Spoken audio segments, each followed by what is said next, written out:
Yo guys, what's up? Big Scoundrel here. Welcome back to the channel. I'm here. Ash will be back with you very shortly. Don't you worry. He'll be back shortly, but I'm just here to help while he's a little bit under the weather. And I'm going to start off by saying thanks to Etheria for partnering with us on this channel. You can use the link in the description below and you can download and come and join our union, Nocturnum. If you can't get into our union, however, we do have a Discord server where we're going to be creating a whole family of people playing Etheria and wanting to play with especially some of your biggest raid creators. So if you want to join that Discord, there is a link to that Discord in the description below. Please come and check it out, join us, and make sure you come and join this journey, because we want to make sure you guys are involved.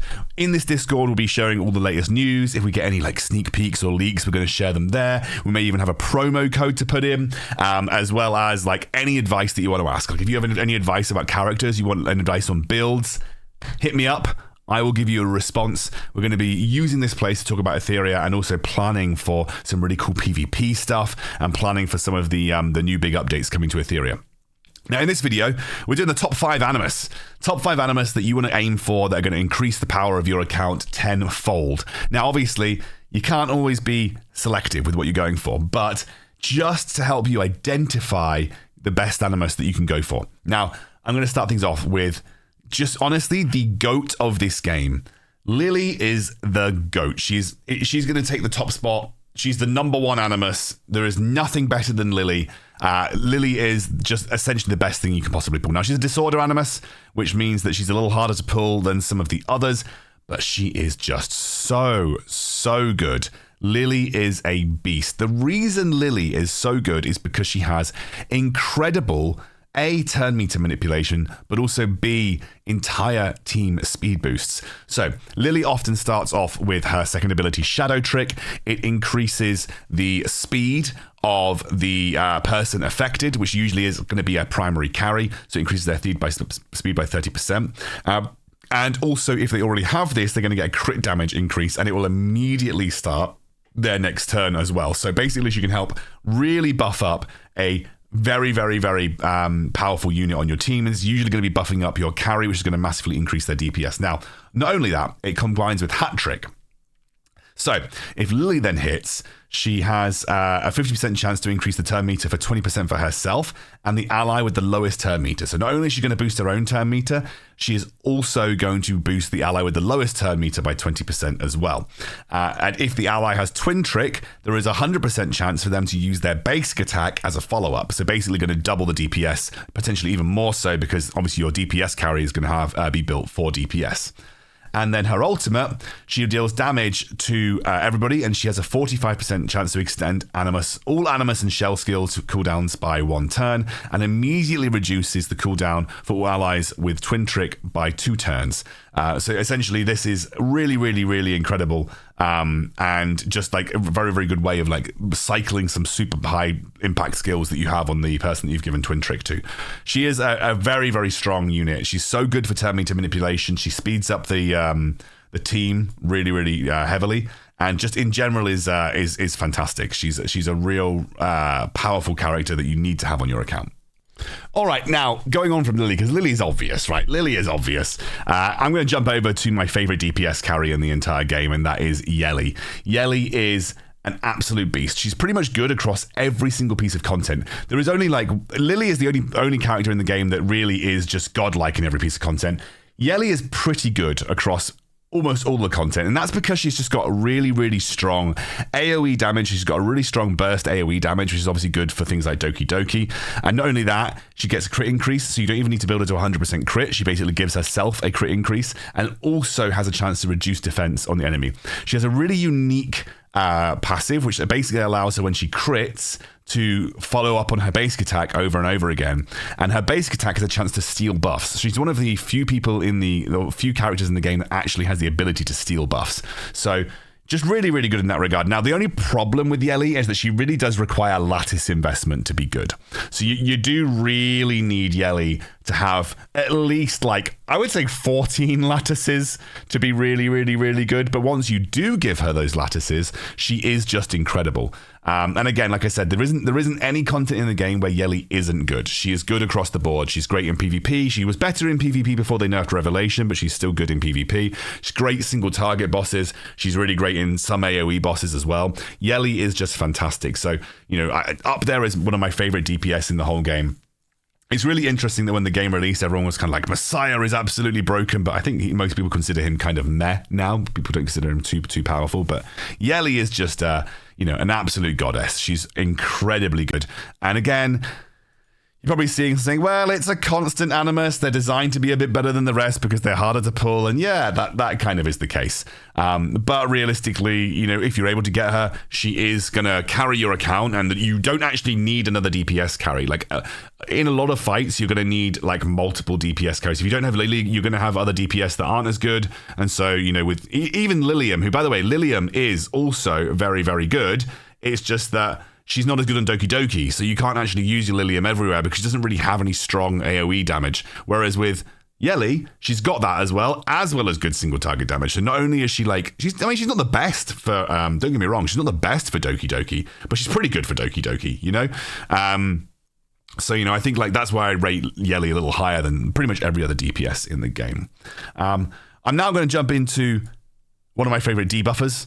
I actually think Plume, by the way, so Plume's the new character coming out. I do think Plume is going to take one of the spots in this top 5. I think she's going to be incredible. But I have to give a shout out to my girl Kloss. Now, she is a Hollow Animus. She's hopefully a little easier to get. Most people, when they start the game, take Kloss as their targeted summon because she is just that powerful. She has got an AoE debuff that decreases defense and speed and also applies hacking progress, which is a good way to increase damage taken and also decrease damage being dealt. So yeah, it's an incredible skill. And she's got her own unique passive that helps boost DPS on pretty much any target. She's got turn meter decrease or steal turn meter, which is obviously really nice, having some turn meter manipulation, and then also has a way to increase her hacking progress as well. So in general, Kloss is considered a very, very good debuffer with a little bit of turn meter manipulation. She's good across pretty much all content. I would say she's not used extensively in PvP, but she is just really, really strong. So Kloss up there is one of my top 5 carries in the entire game, or top 5 Animus in the entire game rather. Just very strong. So we've got Lily, we've got Yelli, we've got Kloss. Where are we going next? All right. We're now going to jump over to Shadow Sanya, and I'm going to be honest with you guys, it is another Disorder Animus. I'm not doing myself many favors here. I've got 3 constant and disorder animuses and just 1 hollow, but I suppose that's why they're harder to get. They're generally considered better. Now, Shadow Sanya is not blanket good, and I say that in the way that she's not useful in everything. However, what she is useful is cheesing the crap out of very hard PvE bosses. Shadow Sanya is very good at essentially killing Inferno bosses when really you should not be able to do it. She's very good in Terramaton. She's pretty good in some of the Grim Pursuit bosses. She's decent enough in things like Aurora, even though she's a little bit hit and miss in Aurora. She's just really cheesy. The reason Shadow Sanya is good is the fact that she can essentially spam dots. So this is what you basically use. You use something called Illusion Fawnscape. You don't need to put any lattices into it because you're not bothered about anything that the lattices give you. Maybe apart from skill cooldown reduction, but realistically, the boss is going to be dead by the time that it comes off cooldown anyway. What you really want is to have 5 into Vine Burst, and it's going to increase the duration of the dot inflicted by 2 turns. So essentially, you're going to stack 1 dot that gets inflicted for 2 turns, but you're also going to be able to use this. This applies, this sends Vengeful Seeds at the target, making them explode, dealing damage to enemies and extending their dot by 1. So usually what you're going to do is combine this with someone that's going to apply dots already, and then you're going to extend those dots, and then you're going to use this little Codex of Magic guy to then re-extend those dots, and the dots do a percentage of the enemy's max health. So if you have multiple of these, you can notice that over turns, you're basically going to be doing 20 or 30% damage to the boss a turn passively. And then, as a final hurrah, she has Bramble Burial, which basically means that she explodes the remaining dot damage. So basically she deals damage and then she settles all of their remaining dots instantly, which is incredible. And again, you don't need to put any lattices into this because frankly, you're going to use it once in a fight and you're not going to use it again. In addition, Vine Burst combos really well with Lily, so you can have Lily basically apply more dots by using her own twin trick passive. So Shadow Sanya is just considered really good in the sense that if you get her, you can build a very easy team around her, which basically includes a couple of low impact or easy to find Animus. You really only need Fangus, to be honest with you. But you can put Fangus with her, and essentially Fangus can apply a load of dots at the start of the turn, and then she can then extend those dots over and over again. You can essentially build up a massive pool of dots on the boss, which basically cheeses them, and they go down. That is why Shadow Sanya is considered really, really good. So Shadow Sanya is one of my top 5 Animus that if you find her, she's pretty game-changing. The constant Animus is I'm not escaping the allegations here, unfortunately. My final choice is Valyrian. The reason I'm going for Valyrian here is because she is, again, another character that can basically help you cheese your way through PvE content. She's very, very useful at high-end PvP content because she has a cheat death mechanic. When she applies Deep Sleep, she and especially once you get this to level 5, it's pretty much mandatory that you get this to level 5, by the way, because basically she has this and applies Hazy Dream. So for the duration, Valyrian is immune to crowd control effects.